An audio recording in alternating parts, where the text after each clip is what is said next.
Goodyear Rear Wiper Blades are designed to provide enhanced rear window visibility. This brief video will take you step by step through their installation on vehicles with hook rear wiper arms. Hook wiper arms are among the easiest to install because you won't need any of the additional adapters, just the wiper blade itself.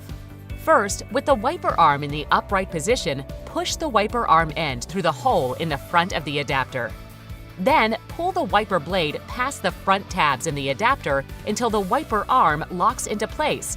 Depending on your vehicle, you should feel or hear a snap or click. Visually check that the wiper blade is past the tabs. But just to be certain you've installed the wiper blade properly, give it a firm tug to make sure it's securely attached. Lower the wiper arm onto the windshield. That's it! You're done. You now have 360 degrees of superior visibility.